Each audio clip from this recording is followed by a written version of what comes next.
go.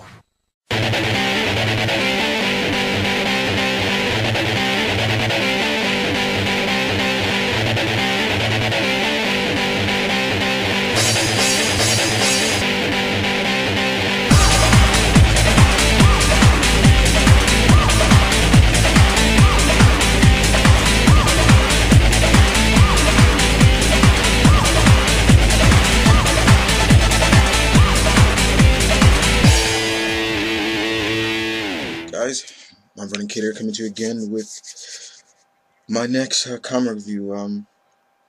This week was pretty good, actually, guys. I must admit, not that bad. As always, check out my mentor's comic review.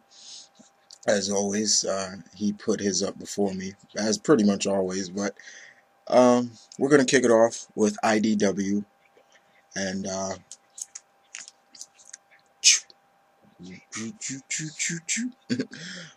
Transformers Robots in Disguise #1. This is the second ongoing series of the robots. While Rodimus and the other are out in space looking for the Knights of Cybertron, Bumblebee and the rest are left on Cybertron just trying to get everything back together.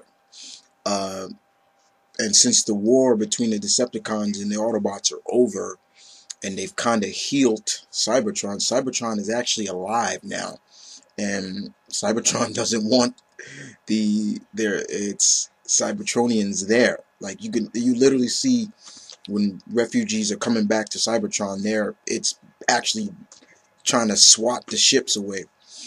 And a lot's on Bumblebee's plate. He has to do a lot. You know, he has to deal with a lot of the Decepticons that have amnesty and are going around, you know, just causing trouble and things like that. It's really good. It's just that, you know, there are a lot of things going on, not just with Bumblebee, but with Prowl and Ironhide and people like that. You know, but you know, it's gonna take a little bit of time for me to really get used to the fact that Optimus is not around anymore. You know. But other than that, it was still good. It was still good. Transformers Robots in Disguise #1. Move on to Boom Studios. Valen The Outcast #3. Okay. Last time we left Valen, he was helping out this group to seize control of the land.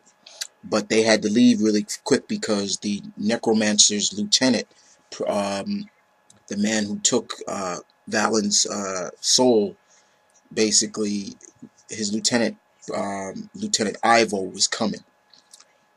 However, what he did not know was that Ivo, before, had captured his close friend, Zajana. And he put a spell on her to control her, and that's pretty much what this book is all about. Valen trying to get his friend Zajana back to normal. She's under his control. She's fighting for General Ivo, and she's hunting Valen down. But Valen's not going to give up on her, and because it was her, Zajana, who helped Valen get back in control of himself when he was soulless, and so to speak. But other than that, it was just a really good cat and mouse game between Valen and Zajana. But yeah, it was action packed pretty much, but it was good nonetheless. Valen The Outcast. All right, move on to DC, and we're going to kick it off with Batwing #6. Death in the Valley of the Kings. Yeah. Jude Winnick and Ben Oliver. I've always said it, and I keep expressing this, guys. Ben Oliver's artwork works for this book.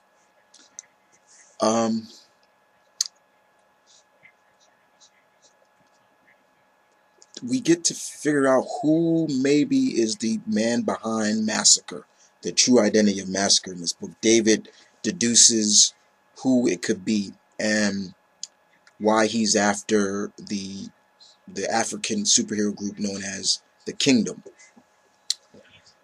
Uh, Not spoiling too much, Bruce is still in there helping out his friend David, Batwing. But David figures out, and I'm going to spoil this for you guys, is that Massacre is perhaps the general that David used to work for when he was a one of those refugees, militant groups when he was a kid. And they fight in Egypt. So that's why it's called Death in the Valley of the Kings. They're fighting in Egypt, and Batwing pretty much is a good fight between Batwing and Massacre in this. Batwing shows off a little bit more of his tech in this, how he got from Central Africa all the way up to Egypt in about 6 hours, real quick.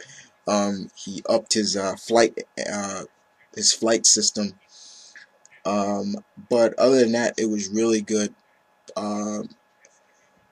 Now, without spoiling a little bit more for you guys, sorry, but it seems that not all of the members of the Kingdom are in Africa. They are in the United States, let alone not just the United States. They're in Gotham City. So now David and Batman have to go back. Batwing and Batman have to go back to Gotham City. And Batman's like, we'll find them, don't worry. And we're going to have help. And if you turn the panel, you'll see Nightwing and Robin there in Gotham. So, yeah, it looks like Batwing's taking a trip to the United States in the next issue. But it was good nonetheless. Okay, moving on. Detective Comics number 6. Wow, I gotta agree with my mentor. This was a really good detective book with Bruce involved in it. And Tony Daniels is no slouch at what he does. And he does this very well. It was I too had to laugh when hearing Penguin go, wah, wah, wah, like, like the classic 60s Penguin. I thought that was funny. Bruce is battling, he's tracking down a guy known as Snakeskin, who's able to change his face, but Batman deduces he can't change his fingerprints. So, like my bro said, what did you say, bro? What an idiot. He pretty much has to figure out, Bruce deduces and figure out what this snakeskin is. But other than that, it was just a really good detective book, and hence the name Detective Comics, just showing Bruce how good of a detective this guy really is, and I loved it, It was good to see the Penguin and just being the Penguin and things like that, and some interesting other members that I may not have too much knowledge on, but yeah, it was good. Alright, moving on. Green Arrow, number 6.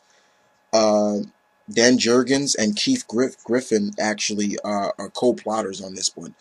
How do you kill what's already dead? Okay, so we have Blood Rose here, if you can see. And we got Midas, her lover, who is basically a walking toxic waste, basically. This book right here was just action-packed from start to finish. Didn't let up on the action at all, and I was very impressed at this.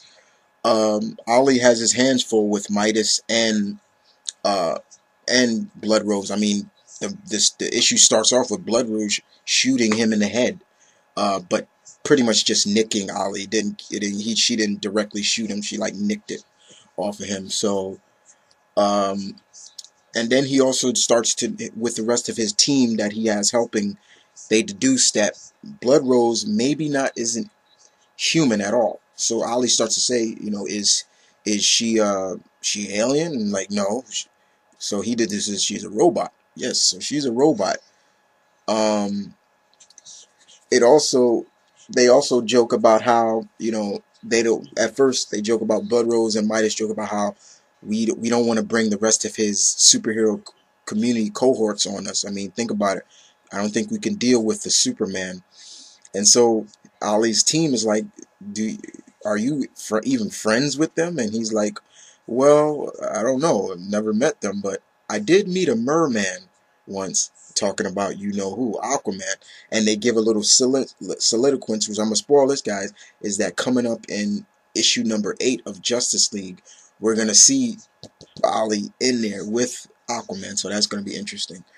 Um, Gotta remember, Justice League is still in the past, but it'll be catching up soon after the next issue.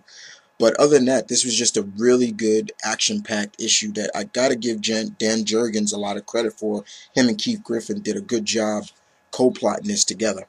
Very good. Green Arrow, number 6. JLI, number 6. Dan Jurgens, Marco Castillo.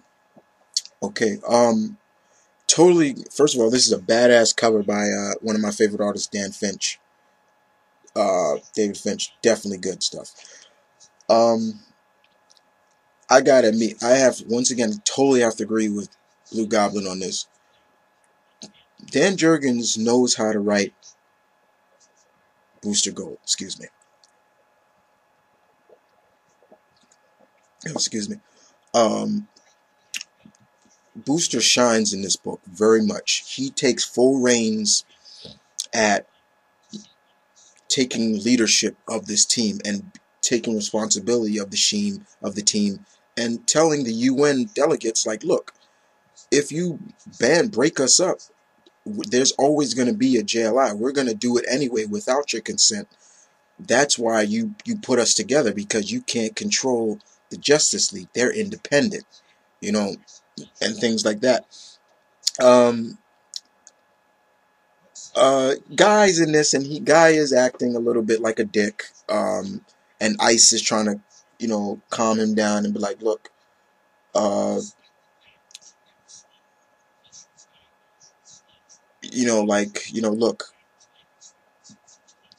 Ice is telling Guy, like, look, give him a chance, everything like that. And that's pretty interesting. Iron August General. I'm always saying this guy's name wrong, but yeah, he's growing on me. Godiva, she does something in this, but it was like, and Vixen and Fire, two women I love. They have maybe a little moment there, but Batman's in this at the beginning, and they find the people responsible for blowing up the Hall of Justice. Okay, but it ends on a cliffhanger, and what a cliffhanger, and it makes you wonder, like,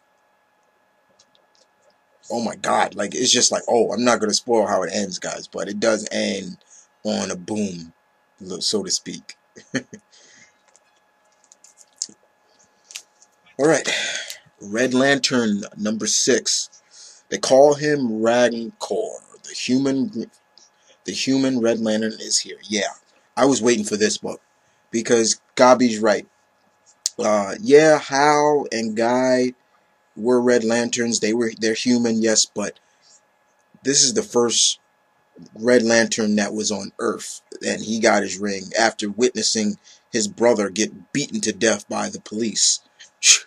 Man, and does he go on a rampage to find the man responsible for killing his grandfather and everything like that? And man, it was just considerably hardcore to the fourth power, guys. He's trying to understand what is happening to him, and he's trying to talk, and you know that blood acid's coming out of him, and he's burning people, burnt some cops and burnt this and everything like that.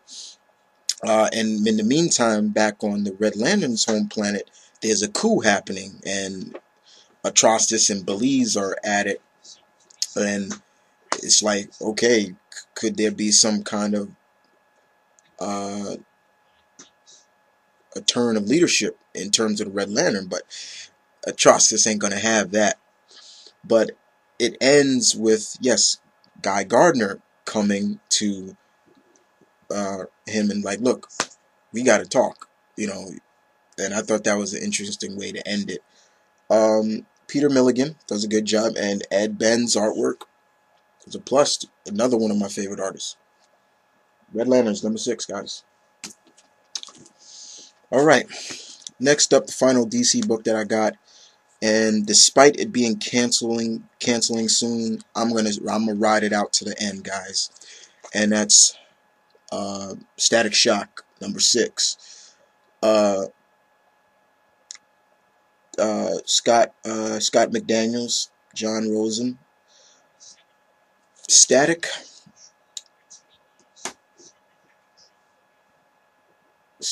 basically takes on, he's looking for Sharon, looking for his sister, and he has some help in doing so because the villain known as Piranha, has her, and he gets some help from Hardware and Technique.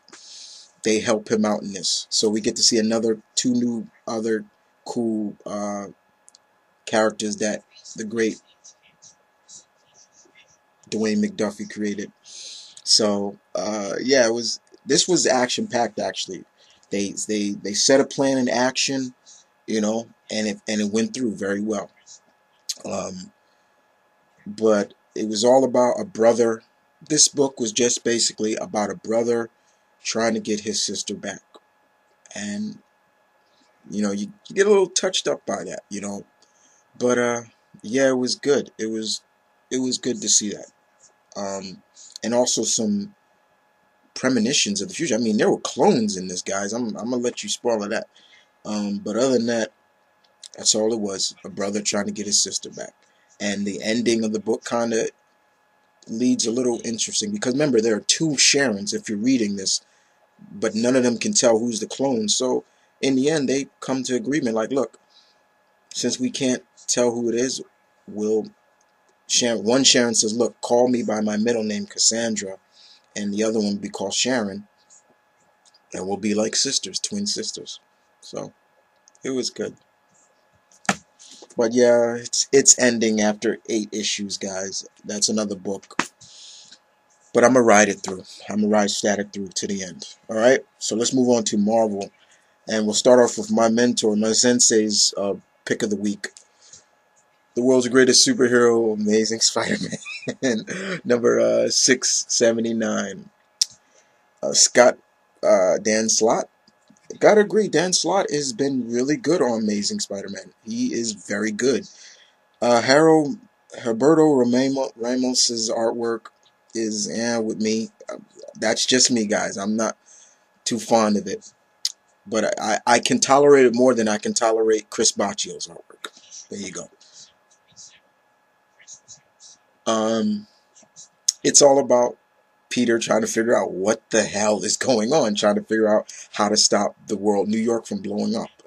And you see Pete just going from place to place to place, doing his heroic deeds, everything like that.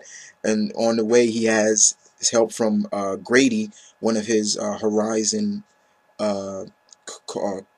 co-workers, helping him out. And we get a cameo from Silver Sable's in this. It was great to see her. Always a pleasure to see somebody like character we haven't seen in a while. We also get to see Flag Smasher in this. Whoa, I haven't seen that guy in a long time.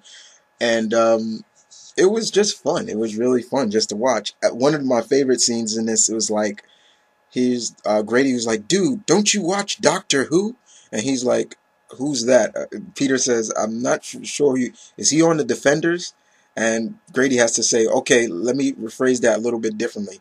Back to the Future, Part 2. Remember the middle? He's like, oh, okay, I get it now. Like, time got it. That was funny. I thought that was hilarious when he said that. But Peter does find out what he has to do to stop the situation, but not as Spider-Man, but as Peter Parker. And that's always a good plus in my book. But yeah, it was very good indeed. Very good. Good old Spidey. Very good. All right, move on to Avengers X-Sanction, number 3 or 4. All right, Jeff Loeb's Ed McGuinness. You know Ed McGuinness, guys. um, Cable. We get a little bit more of what was going on before Cable came to the present again in his future, and right before he started battling General Ross here. Um, it's kind of funny because Cable keeps calling Red Hulk Glenn Talbot, and Ross is like, "You really think I'm Talbot, don't you?" And things like that. We get to see in the future, in the Avengers Mansion, the Avengers have all kinds of things like power inhibitors that Magneto made. There were armor, Stark armors. There was a Sentinel armor that Stark made. You see Wolverine's skeleton in like a tube. Gambit's uh, staff and everything. It's like, whoa, what the hell? Um, but it's a pretty decent fight between Cable and the Hulk here, Red Hulk. The Technovirus has pretty much taken full control of Cable because he let his guard down. He usually, basically, he used to keep the Technovirus at bay with his psychic abilities, but then it was just sheer willpower doing it now. And it's just a blew out slugfest. You got also one of Cable's allies, Blacksmith, in this, and it just General Ross is basically trying to ask Cable, "What are you fighting for?" And he's talking in his head like he's fighting for her, his daughter Hope. And speaking of, long story short, guys, it ends with Cyclops and Hope being there. They are actually there, and they're trying to reason with Cable, like, "What are you doing? Stop this! You going crazy!" Hope is just glad to see her father alive again and things like that. And uh, and little bit do we know, the next two, we see Spidey and Wolverine coming, and Wolverine's like, "Look, Cable, if we got to kill you to free the Avengers, we'll do it." And Spidey's like, "Well, yeah, what? Like, wait a minute, like, wait, no, we're not gonna kill him." But yeah, it ends with them two and Cyclops and Hope being there. So the final issue, we see Wolverine and Spidey in it. But yeah, I'm really interested to see how this ends, and if this is the road, this is kind of the road to the whole Avengers versus X-Men event. I want to see it through. All right, moving on. The Defenders. Yeah, Fraction. Yes, excuse me. And Tony Dobson. All right. Basically, the team is dealing with Null, the World Breaker, the creature that was inhabited in the Hulk during Fear itself. And they're having a hard time on him, actually. They're having a very hard time. Um, and that's pretty much all this book is really about, is them fighting the World Breaker. And it takes somebody that you would not expect to deal with Null. But yeah, it was okay. It wasn't that bad. But yeah, what can you expect this Fraction, guys? Alright, moving on. Punisher, number 8. Uh, Greg Roca, you have become the man. You are the go-to man, in my opinion, for writing Frank very well. Especially in the 616 universe. Not Punisher Max or anything like that. Punisher is still dealing... We left off with Punisher and Sergeant Rachel Cole,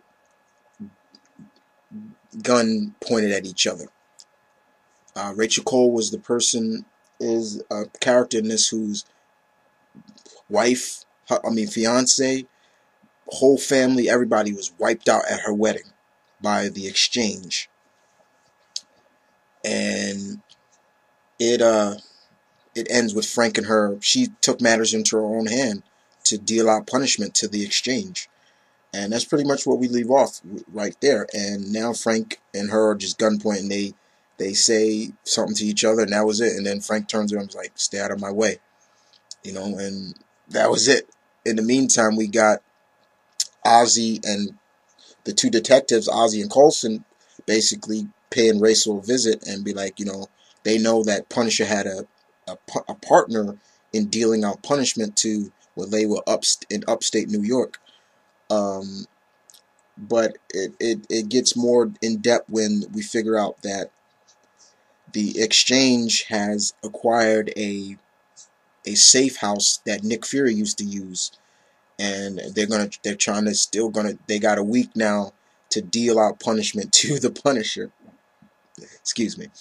And that's pretty much what it is. It's just good, great, gritty, but good storytelling from Greg Roca in this. And I keep telling people, if you're not on Punisher now, get on it. But if you're waiting for it to come out and trade, it's worth the wait. It is.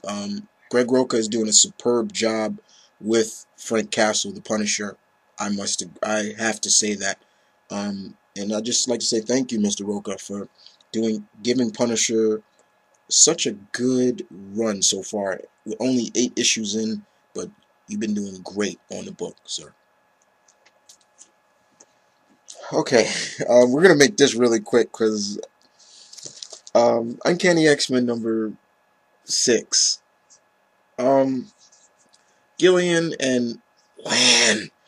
All right, I gotta point out what Gavi said. He's right.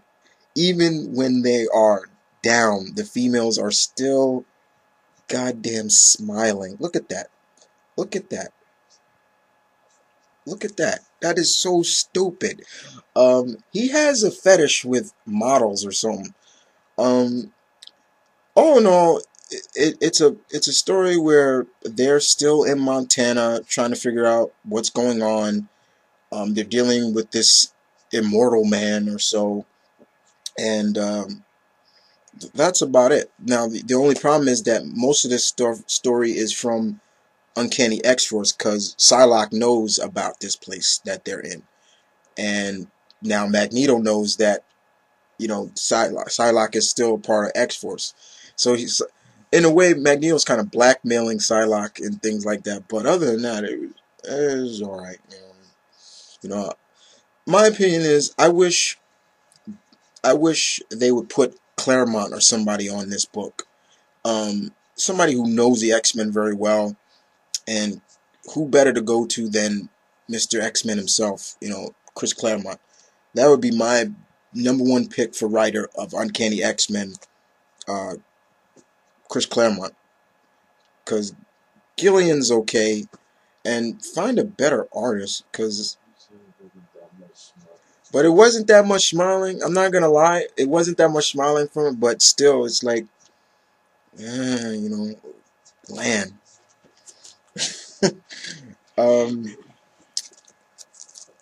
Venom number 13, the start of that story arc that I talked about, guys.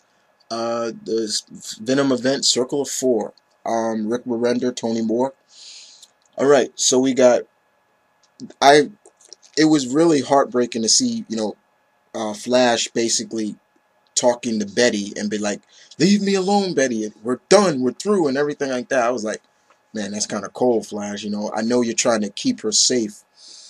And him just sobering and drinking. You got the symbiote actually giving him the I guess it was Jack Daniels or whatever, and he's just like drinking and things like that.